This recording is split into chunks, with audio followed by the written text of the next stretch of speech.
মাকড়সা ক্ষুদ্র মাংসাশী প্রাণী। মাকড়সা হল পৃথিবীর মধ্যে ক্ষুদ্র মাংসাশী প্রাণী। এটির বিজ্ঞানী নাম অর্ডার অ্যারানিয়া। মাকড়সা অমেরুদণ্ডী শিকারী কীট। এটি একটি ৮ পা-ওয়ালা অ্যারাকনিড শ্রেণীর সন্ধিপদ। মাকড়সার একটি বিশেষ গুণ হল এরা আঠালো জাল তৈরি করে এবং সেই জালে অন্যান্য কীট পতঙ্গ বন্দী করে শিকার করে।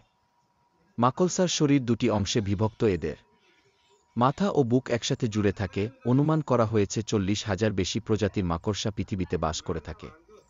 তবে বরফজনিত হিম শীতল এলাকা ব্যতীত অ্যান্টার্কটিকা দেশ ছাড়া প্রায় প্রতিটা দেশেই এদের বসবাস।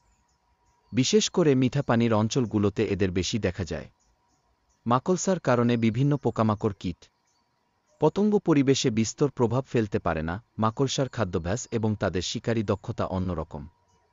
আমাদের পরিবেশ এর ভারসাম্য রক্ষার্থে তাদেরও ভূমিকা আছে। বিধাতার কোনো সৃষ্টিকেই তুচ্ছ করে দেখার কিছু নেই। সকল সৃষ্টির মাঝেই নিবিড় রহস্য রহিয়াছে। মানুষকে এসব বোঝার দক্ষতা দান করুন, আমিন। দৈনিক তৃতীয় মাত্রা। এস আলম চান তরফদার, ঘাটাইল, টাঙ্গাইল থেকে।